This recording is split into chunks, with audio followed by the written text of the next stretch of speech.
the kind of fees that I'm facing at the moment, from what I don't remember everything exactly, but from what they've said, I will be, those fees are going to average about $300 per paperwork, and possibly every 15 minutes or something like that. I'll have to go back and see the note that I actually wrote, but this blew my mind, and this is very, very scary financial situation to find myself stepping in, and there doesn't even seem to be any kind of guarantee that any judge will be on my side, that any judge would allow me to, or force my husband to pay for my legal fees, and most especially if I initiate the divorce. This is very troubling. From where I'm standing, I have the impression that the divorce process is very much about waiting for things to happen, waiting for things to go bad, before being allowed in a loop, and be told how to scramble to fix things. It looks like to me it's probably, divorce probably is about that kind of things, fixing things rather than, preventing people like my wolf to do what they do best, which is to keep throwing a complete and a total barrage of wild accusations to be defended against, and thereby putting the adversary, their opponent, in a constant defensive mode, which can be very distracting and exhausting. And this is actually the goal here for those people.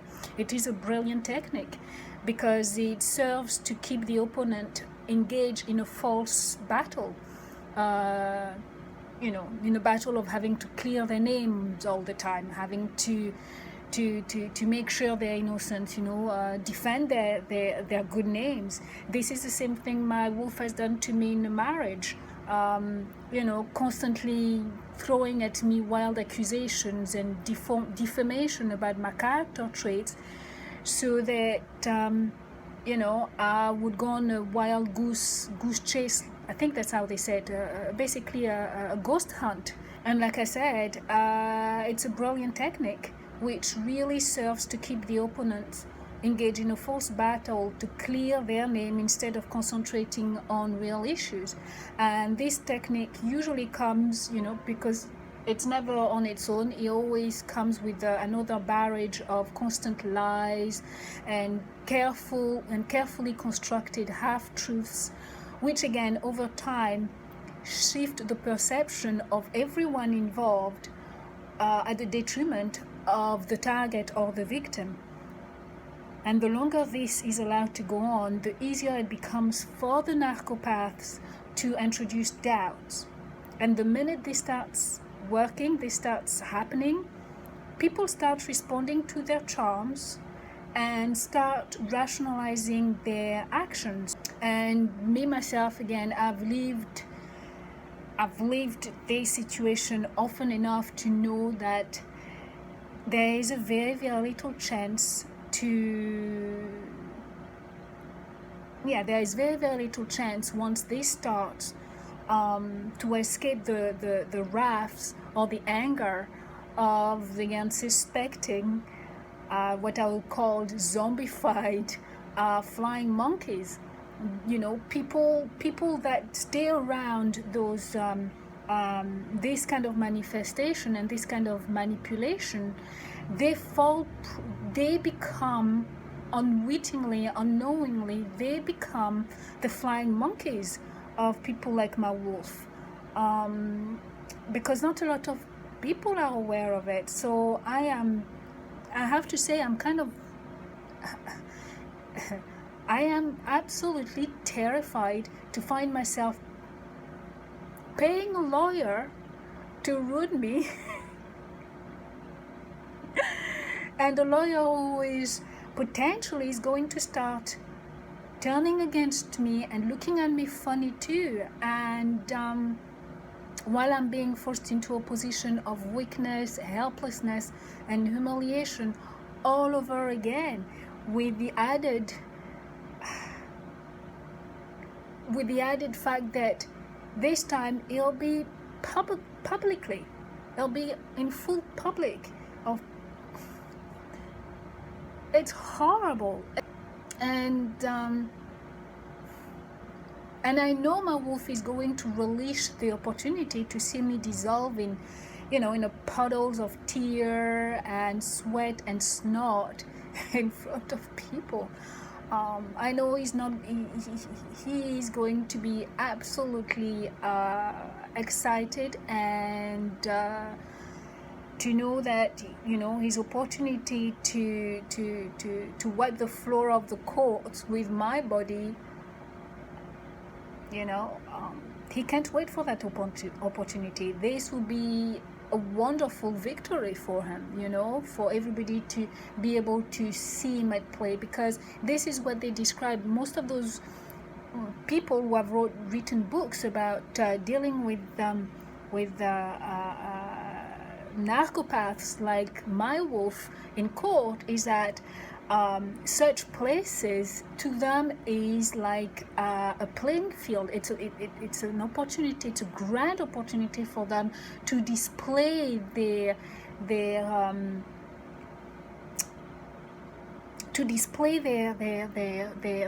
grandeur, their greatness,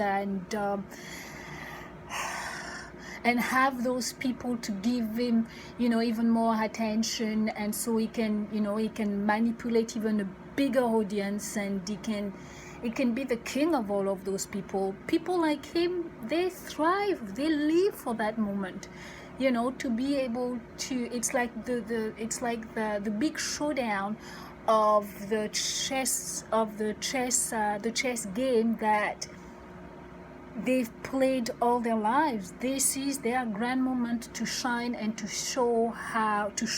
prove to themselves just how brilliant they are. And I've read enough of those women describing what went on, and how they lost, and how humiliated they were, and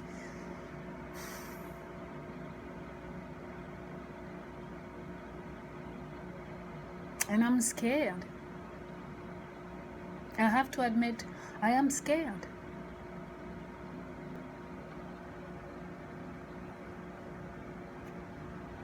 Because from what I've seen so far, I don't think I have yet met a lawyer who truly makes me feel like they can take on the illusion master that my husband is.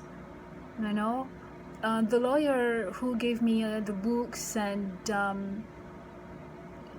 the list of therapists to go and see, she's great. Don't get me wrong, she's great. And she may be able to relate to me wonderfully, but is she up to fighting against people like my wolf and stop them in their tracks? I just don't know.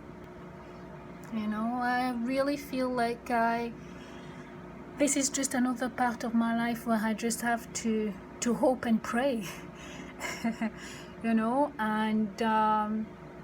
And maybe start reading up on divorce and learning a few things by myself. But usually what I've actually found out from people who have spent years in school studying and for certain subjects, they usually hate to be, they really despise the people who actually pay them to have suggestions or to have ideas of their own or anything like that.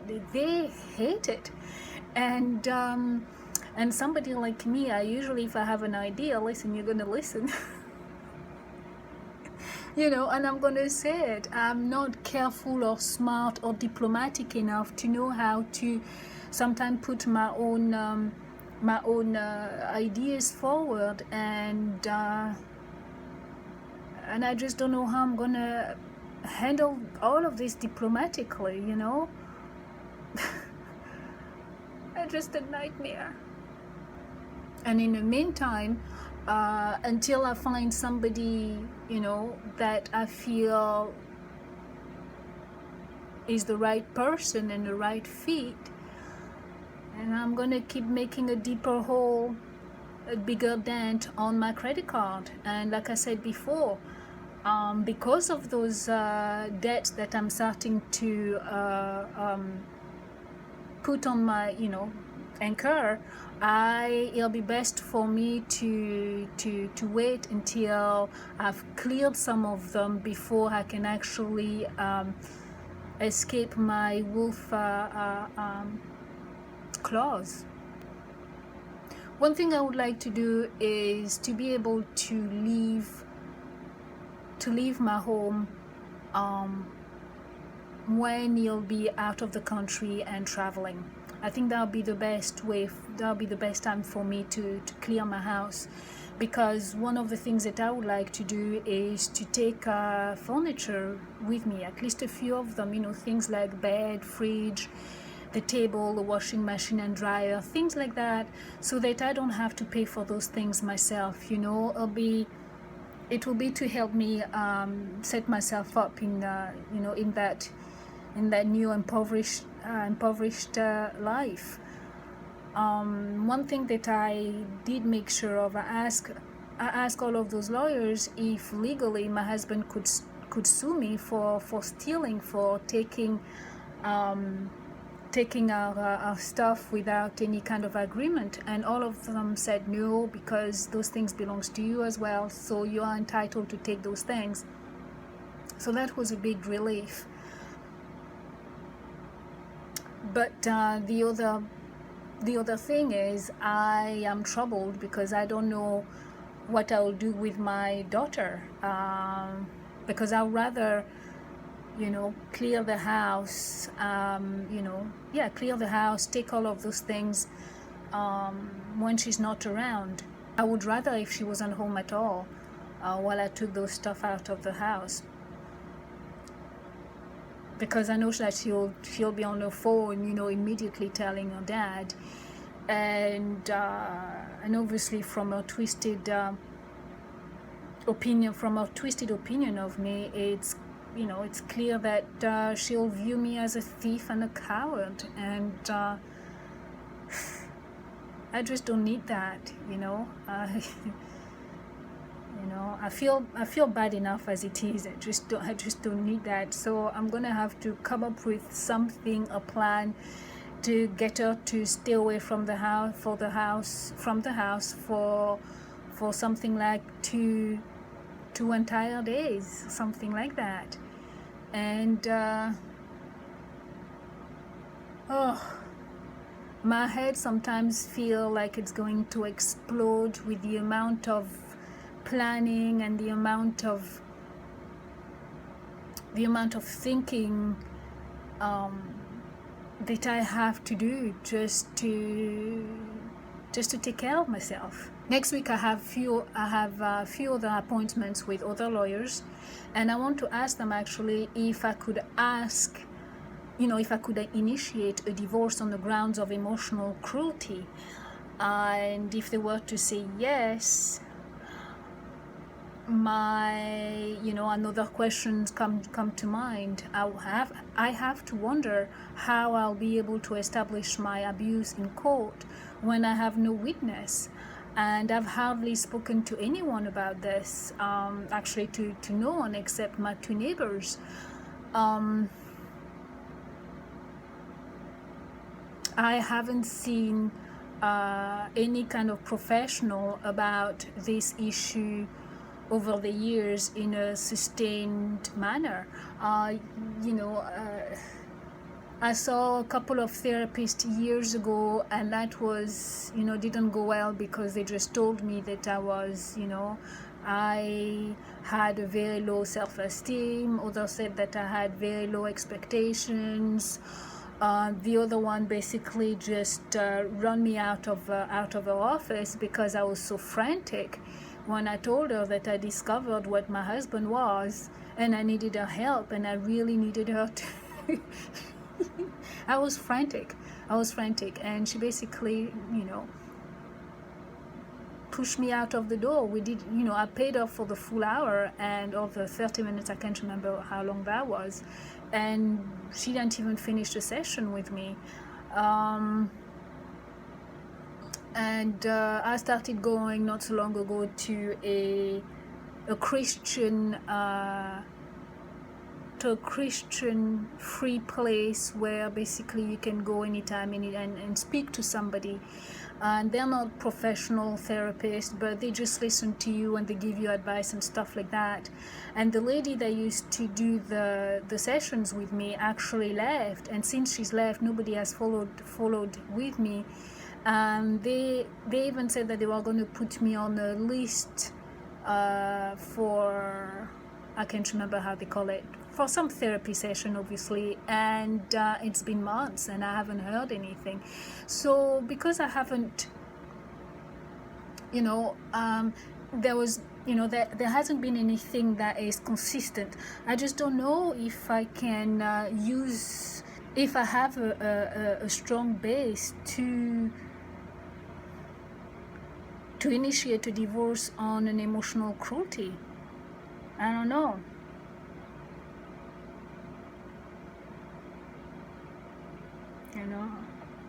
A few months ago, I looked for a specialist on psychopathy in our area. I didn't find anything satisfying. All I found was a university professor who actually teaches the subject. So after that, I just kind of abandoned my searches. But because somebody actually made a comment on one of my videos, it kind of rekindled my search for specialists in psychopathy around where I live, and I'm hoping that maybe if I was able to find somebody who's qualified to diagnose a person with such an anomaly, maybe, just maybe, they can testify on my behalf in court and prove something is wrong with my wolf. That person who actually commented reminded me that H.G. Tudor was actually ordered by the court to enter a therapy program, and this kind of rekindled my interest, and I thought, and I'm thinking, it'll be fantastic if I could actually get hold of somebody, a professional, that could, and part of my team kind of thing, and that could help to move things in my favor. It'll be fantastic. I don't know if it is possible, but I'm certainly going to start hunting and asking questions to see how this can be organized or made possible, and how to go about it. And by the way, I don't know if any of you actually have had the chance to watch a French movie, and it's called Elle, and that's ELLE, and the movie is about the daughter of a serial killer.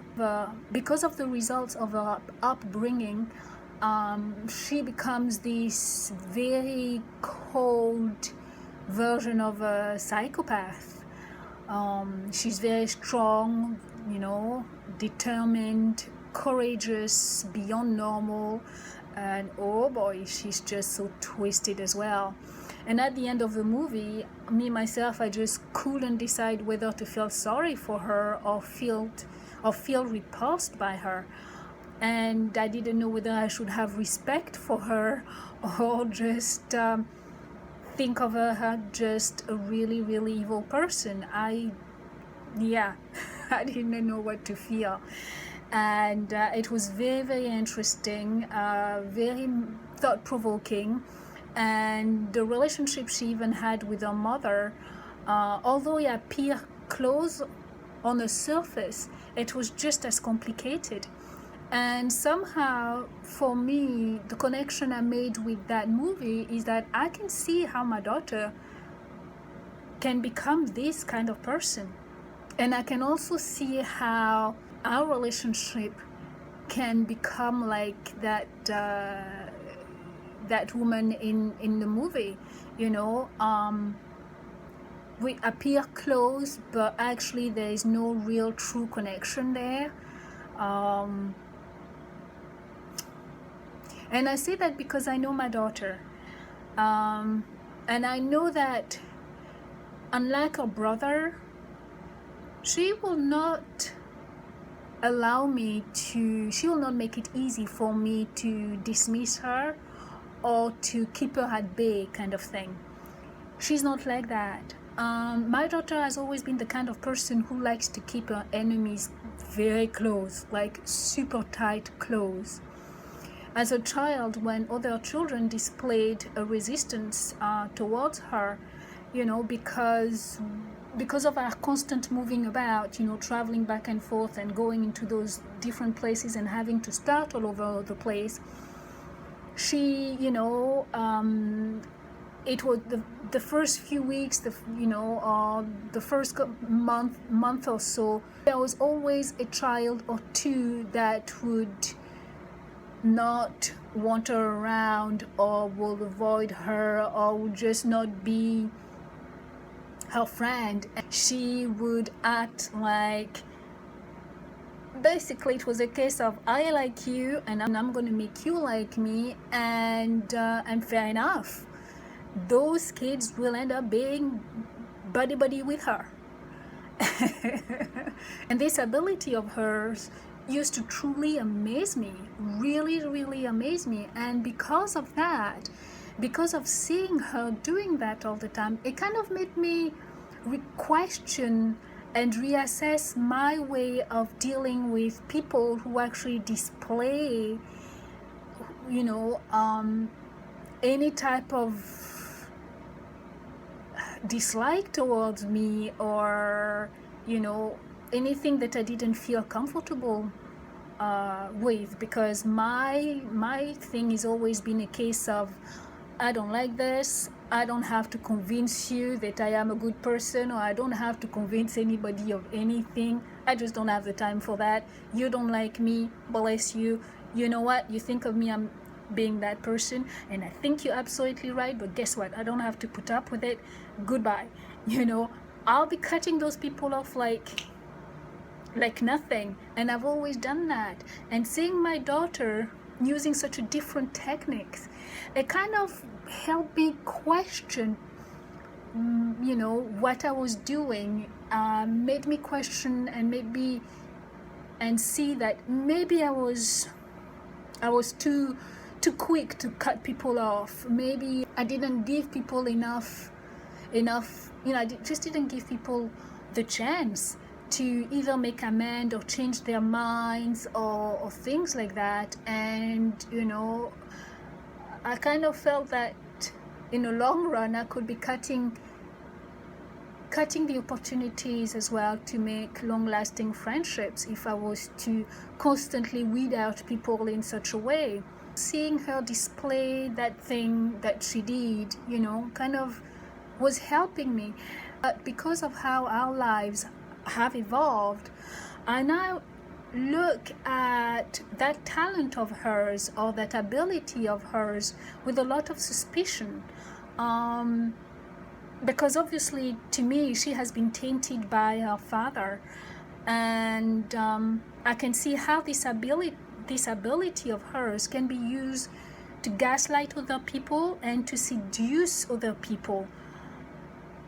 And I always hope that I am wrong, but, and you know, there's just no way of knowing for sure whichever way this, you know, this gift is going to display itself in the future. But I suppose only time will tell. But the reality remains that I'm not looking forward to have to spend the rest of my life having to pinch myself over and over and over to make sure I don't give in to her gaslighting and illusions, because I think that's what she's good at, and I think that is a very, very strong narcissistic trait, especially if you take into account that there was one girl who just did not submit to her, I guess, and my daughter orchestrated a huge bully campaign against that girl, and that was years ago, and that actually got her kicked out of high school. And at the time I could not believe that my daughter actually had done that. Because the people at the high school, you know, there were grown girls, you know. My daughter was probably 12 or 13 at the time, maybe 12, I think. And the girls that were involved in it, they were like 14, 15, and 16.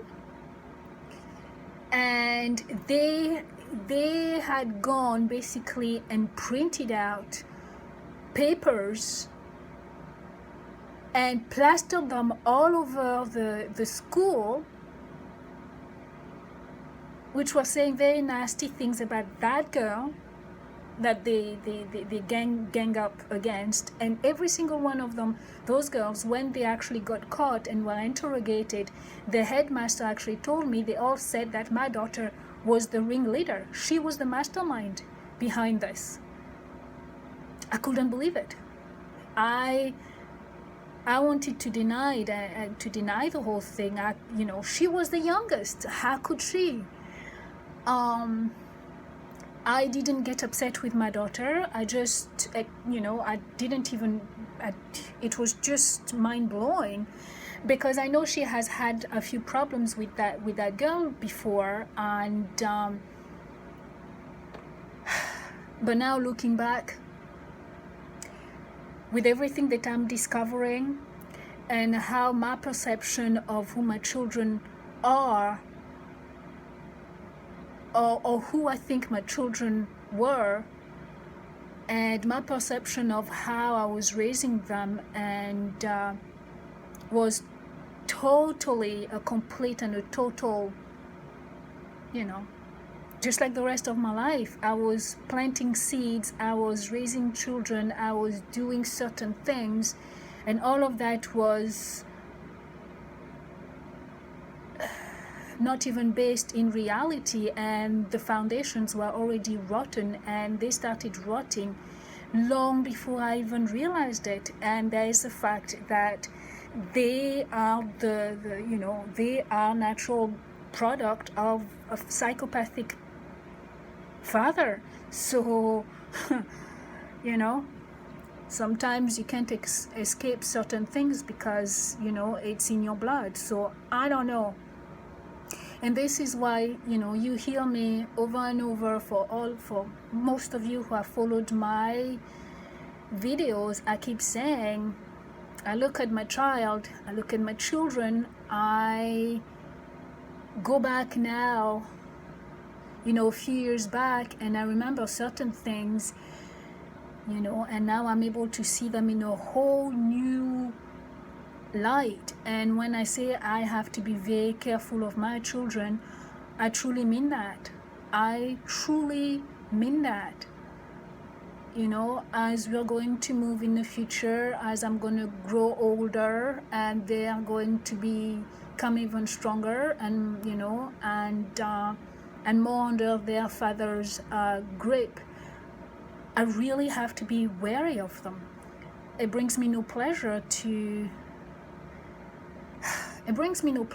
think that, trust me, it's a wise thing to do. And out of the two children, my daughter is certainly the worst. And another huge gaslighting moment my husband used to do is to always tell me, oh, she's so much like you. She's so much like you. And I used to laugh and I would say, oh no, she's nothing like me at all. And he said, no, no, no, no, no, she really is just like you. And knowing how my husband actually says one thing but means one thing, you know, I'm thinking, ooh, ooh, ooh, he knew. He already knew how my daughter functioned. As usual, I was the last one, to catch on. My daughter was the one that is capable of letting me walk out of the toilet in public with my skirt, with half my skirt, inside my panties, and and half naked. She's done things that are similar like that. And when I turn around and when I discover that, and I just go, how could you not tell me? She just comes up with some questions, with some answers right back at me so fast, and I'm the one questioning myself, just like her father.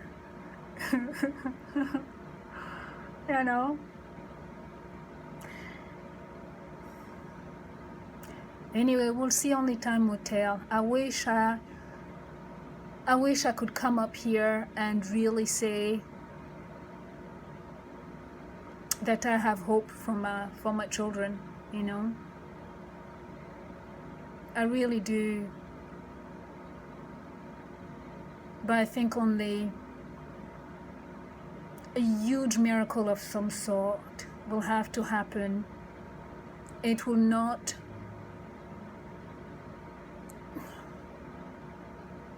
happen so easily by itself. And it'll take decades.